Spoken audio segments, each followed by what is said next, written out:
Hello. Welcome on back to Second and Short. This is another new edition episode. And if you guys are liking our content and missed the previous episode, go ahead and click this icon at the top to see what we talked about James Bradberry.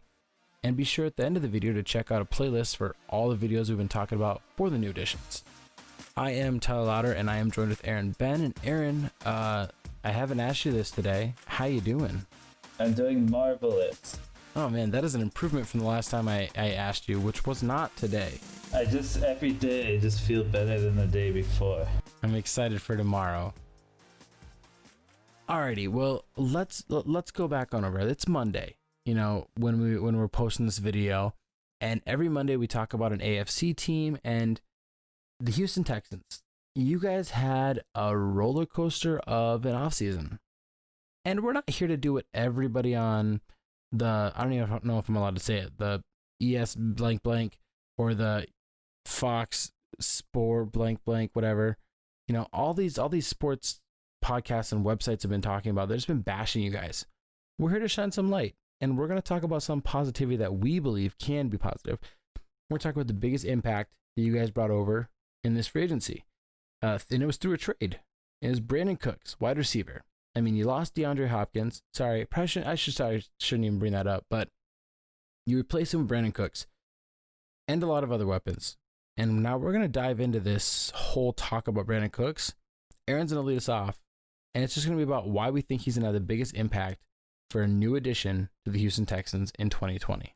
Yeah, and first off, I just want to say whether you're a fan of the moves that were made or not, I mean, I'm not trying to say that I think they should have traded for Cooks or not, but what we're doing here is showing what impact Cooks will have on the team and why it could be a good thing. So, starting off with a little bit of background, Cooks, he's had a wild career so far in terms of location. You remember he was drafted by the Saints in the first round out of Oregon State back in 2014. Rookie season cut a bit short by a broken thumb. Played 10 games, had just about 550 receiving yards. But then in his next 2 years with the Saints, he went over 1,100 yards. But then kind of towards the end of that last year, he was kind of getting upset about how he wasn't getting enough targets. Michael Thomas was there. He was kind of turning into this big thing that he is now. So then 2017, he was traded to the Pats. And in the Pats, he had 1,000 yards. And then they went to the Super Bowl. He got shell-shocked by Malcolm Jenkins in that loss. Oh, you're good. Yeah, and I mean, it's more the same. And the next year, the year after he was traded to New England, I don't even know if it was the exact date, but for comical purposes, it was the exact same date. He was traded over to the St. Louis Rams and again had another 1,000-yard another 1,000-yard season with a third different quarterback. That's 3 years in a row, 3 different quarterbacks, 1,000-yard seasons. That's extremely impressive. He's on a streak of 4,000-yard seasons. When he went to the Rams, he signed a huge 5-year extension, which we'll talk about in his total contract here in a little bit. But then he went back to the Super Bowl again. And it was the whole, if you can't beat him, join a different team and then lose in the Super Bowl again. Because then the Rams lost to the Patriots, who he was just on the year before, and they lost. And really his career has been kind of steady. I mean, he had that broken thumb in his rookie year. He had a concussion. His first concussion in the NFL was kind of reported in 2015, but it wasn't because 3 days later he was playing. It's really confusing what they did there. He got another concussion in the Super Bowl against the Eagles. And then in the 2019 season, he got another concussion again. So he's at 2.5 concussions. Probably more, if we're being honest. I mean, how much of that actually goes reported? Yeah, I mean, and just based on 2019, it was reported he missed some time with a concussion. He only finished with 583 yards, which kind of bookends his career right now. It starts with 550, ends with about 580. Everything in between is great. It's gravy. But, then here we are again. he's been with the Rams for about 2 years, and now he gets traded to the Houston Texans. And I feel like this trade was kind of made out of desperation due to the backlash Bob got. I mean, yeah, it seems like they got rid of their franchise number one wide receiver, and so they needed to kind of get some more receiving help to offset that. This was in April. He was traded along with a 4th-round pick to the Houston Texans for the Texans' 2nd-round pick. And then the Rams used that 2nd-round pick to draft another wide receiver, Van Jefferson from Florida, who we talked about in our draft review episode of the NFC West. And things like this are always interesting because like I'm always going to look at these players as linked. That's essentially what it was. Like, who got the better deal? Should the Texans have just drafted Van Jefferson, or is Cooks going to stand out? So right now, Cooks is under contract through 2023, like the end. He's under contract to the end of the 2023 season. This year he has a cap hit of $8 million, but he can be cut after this year with no dead money incurred by the Texans. So that's something that people kind of overlook when they talk about, oh, there was such a bad trade and everything, but he can be cut next year with no penalty. He's then, after this year, he's scheduled to make 12, 13, and then 14 million in the next years after that. I mean, I don't even know if they could cut him, though, realistically. Like, that just seems foolish to trade a 2nd-round pick to get rid of somebody. However, DeAndre Hopkins was demanding more money. He wanted to get paid more money. We're going to start seeing receivers touch that 20 million mark, like, more and more as these years go by and the salary cap goes up. They saved a little bit of money here because the 2nd-round pick and Hopkins' salary cap was more than the 4th-round pick and Brandin Cooks. Yes, I know your frustrations. David Johnson brought over a heavy cap. That's a very small hill to get over going forward. But Deshaun Watson now has a very nice set of wide receivers with him. I mean, he's got Brandin Cooks. He's got some speed. He's got more speed in Will Fuller. We also have Randall Cobb, who just came over from the Dallas Cowboys, who had a very good season with the Cowboys as a number 3 in the slot. And he's got some reliable options here. I mean, we're not even talking about the depth they got and everything. And Kenny Stills is another burner they got. I don't know how I forgot about him. Let's move into this. Let's move into the scheme. How does he fit onto this offense? Deshaun Watson can hit anybody. He's accurate. But how does Brandin Cooks' accuracy fit in with this team? Well, I'm going to tell you. First of all, I want to address the fact that a lot of people are saying that since Hopkins was shipped out and Cooks was shipped in, they're saying that Cooks is therefore Hopkins' replacement. But that's not exactly true because they're two different types of receivers. We all know DeAndre Hopkins is big, strong. He's a big possession receiver. He's got great hands. He can make those circus catches on the sideline, and he's been doing that his whole career. Cooks is more, the speedy, deep threat who is also great after the catch. He's not going to go up and make these contested catches like Hopkins does, but he'll catch. He's one of those guys who can be open 30, 40 yards down the field, or he can take a slant pass and turn a 7-yard gain into a 50-yard touchdown. But look what we're going to do here. I'm going to give you some stats about the Texans offense with a certain receiver and without a certain receiver, and I'm not going to tell you who that receiver is. We're going to play a game. I love games. Okay, I invented this game up right now. And then at the end, we're going to try and guess who that receiver is. So the Texans offense with mystery wide receiver passes for 297 yards per game. That's passing yards. Without that mystery wide receiver, that's cut almost in half to 158 yards a game. Okay? With the receiver, they score almost 7 points per game more. That's a touchdown more per game. And then they have an 8-3 record with that receiver and a 2-3 record without the receiver. Who am I talking about, Tyler? Well, before we flip over this slide and show everybody the answer, let's give them a second. Okay, they've had a second. can pause the video if you want. You probably thought we were talking about DeAndre Hopkins because that's who we've been talking about up till now. But no, that Texans wide receiver is so important to the offense is Will Fuller. He's got blazing speed. He can take the top off the defense.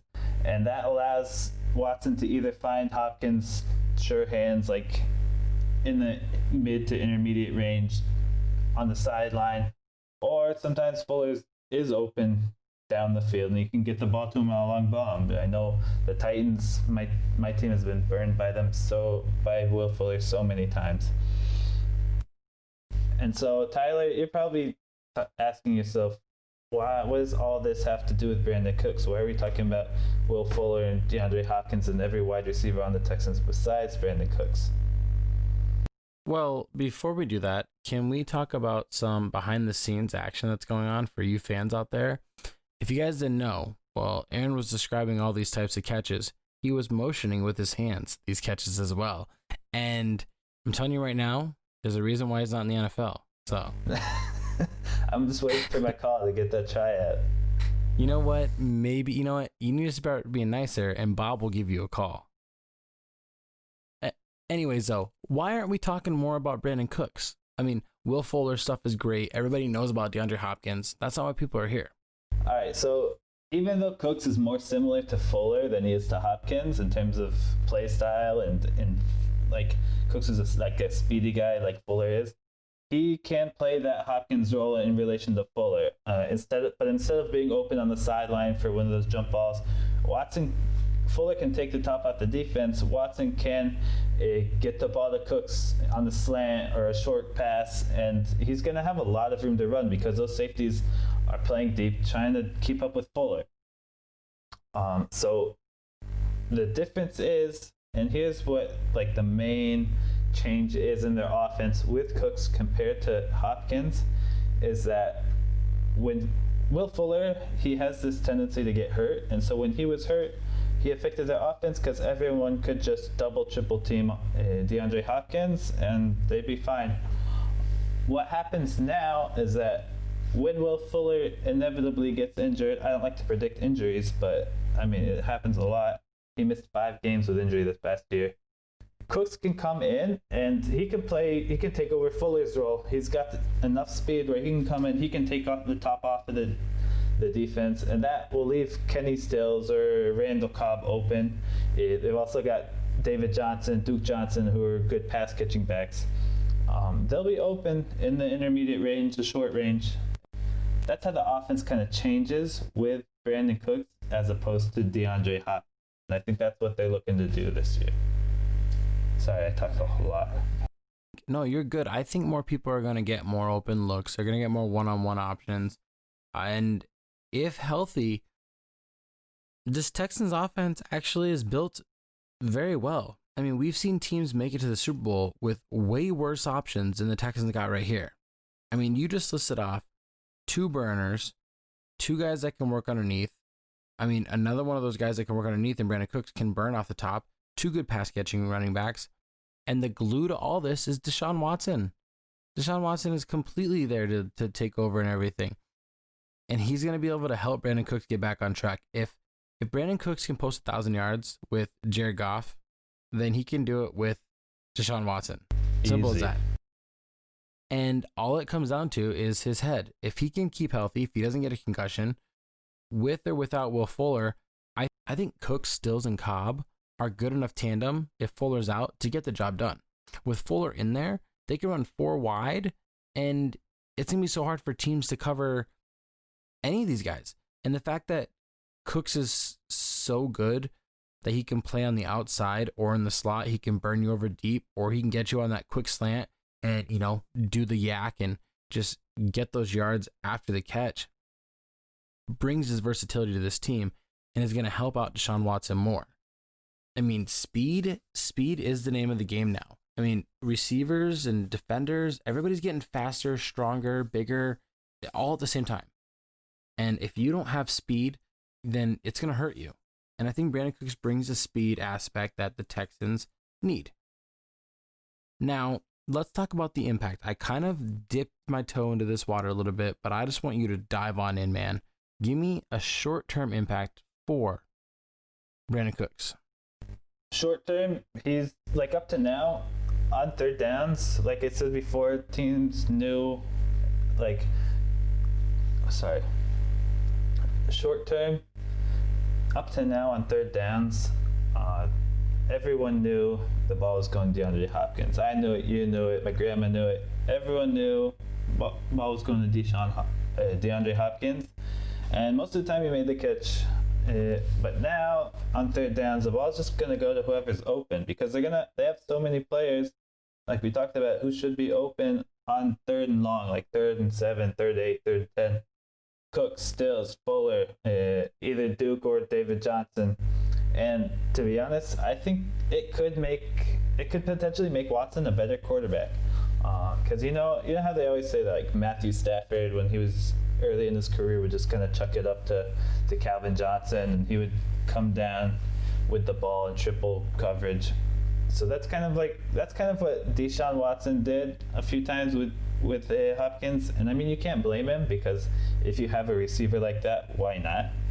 But that kind of maybe led him to just kind of rely on Hopkins maybe a bit too much. Without him there, he'll have a lot more guys. He'll have to like adjust to that and become a lot better at spreading the ball around. Yeah, I mean, he's not going to be forcing the issue too much. You know, it's like pushing the envelope, trying to push it over to somebody without knocking it off the table. You know, eventually, if you just keep pushing, you're going to make a mistake. And I think that's what happens with Hopkins sometimes, you know, because it's why wouldn't you go after your best receiver? I mean, look at Dante Culpepper and Randy Moss, you know, God, that was like 23 years ago when he was drafted. That's crazy. But just look at that situation. I mean, it's like you have a guy who you just always throw it to him. He'll get it. He'll make you look good as a quarterback. But what's going to happen now is that it's going to all be about the creativity on like how quick Watson can get the ball out to these receivers. Brandin Cooks is going to have that ability to, like you already said, take the top off a defense and allow other receivers to dominate underneath, take the top off a defense and burn somebody, or be that guy that goes underneath and just rack up that yak. I love saying yak for receivers, but that's yakety yak. And that's what Cooks is going to do for this team. He's going to stay healthy. And if he stays healthy, I mean, another 1,000-yard season's along the way. I think the Texans are going to be more dynamic than they were before, because it's so easy to game plan for DeAndre Hopkins. I mean, okay, hang on, rewind that. It's not easy to game plan for DeAndre Hopkins, but it's easy to throw a second guy on one of the best receivers in the league. Yeah, I mean, no one's saying it's easy to like contain Hopkins, because even with double coverage, he's still going to get the ball. But it's easier to game plan for one guy than it is to game plan for an entire offense. All right. Last thing here for impact, long-term impact. I think his cap number for the 2021 season isn't out of the range of keeping him at $12 million. I think $13 million is fine as well, because he is very young. I mean, Brandin Cooks is going to be, he won't even be 30. He'll be like 30 years old in the offseason when his contract ends. I think you could ride this contract out for as long as he's playing at a high level. If he can get back to where he's at, Texans will be fine. I don't think they're going to need to draft another big receiver, you know, for a while. Granted, they don't really have a lot of draft capital that they could have used this year to get a receiver. Next year's receiver class does look good, but I think Brandin Cooks is going to return to a top-notch level, and he's going to help provide this team a much-needed long-term answer at receiver that is also happy with being there and is happy with how much he's making. I understand Hopkins was an answer, but he wasn't happy with how much he was making. He wasn't getting along with Bob. So, predictions. And I'm going to kind of ask you some things. You give me a yes or no, over, under, maybe so, tic-tac-toe, whatever. Brandin Cooks. So if we're talking this year, I think he definitely goes over 1,000 yards again, no question. Probably closer to about 1,200, 1,300 yards. Touchdowns, I don't know, like 3. Really hard for me to predict touchdowns. Let's say like anywhere between 5 and 10 tutties. I don't think he's going to have DeAndre Hopkins like production. Like he's not going to get up to like 1,500 yards. But the ball will be spread around more, and I think other receivers like Stills and Fuller will see a bump in their production. I agree with the yards that he's going to get over 1,000 yards again. I think his touchdown numbers will be low. It'll probably be like a 4, 5, but that's still fine for me. Here's what I want to know. Over under 13 games played. I'm going to go over. I think he'll keep it together this season. I mean, I know he's concussion prone and it's hard to predict injuries, but I think, I'm gonna go with over. Over 13 games. And if that's the case, Houston Texans fans, you've got to be happy. Now, he's not going to come in and be an all-pro. I mean, he might, but if our expectations, he's going to come in and be a consistent option for Deshaun Watson. And that's all you can ask for.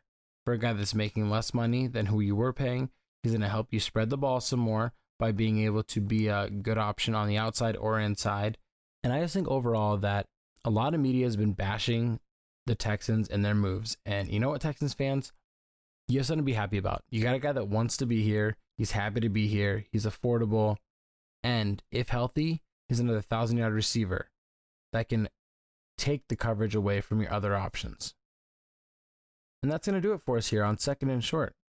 You know, this has been fun covering these guys, going back and forth, AFC, NFC. And you know what? This episode, well, it seemed a little odd if we were talking about or whatever, or you're not happy with Bob. It's still fun, nonetheless. And if you guys like our content that we got going on here, be sure to hit that subscribe button in the bottom right corner. Stay up to date on all of our new editions videos. Also, hit that like button. Let us know that you are appreciating these videos. You know, it just, even if you're not a fan of the team, if you like what we're delivering here. And if you're not a fan of it, let us know. Send Aaron a personal text message or DM it, slide into his DMs on Twitter or Instagram. Speaking of social media, check us out. We're on Facebook as well. Search for Second and Short. Link is also in the description. Same for Instagram. We got new posts going up every day, not necessarily podcast episodes, but news updates, discussion points, funny things that I think are funny and probably no one else does. So give it a look. No, I mean, like, our wives like those funny posts. So. I mean, do they? I mean, a petty like is still a like, but nonetheless, thank you guys for listening, and you guys have a good night.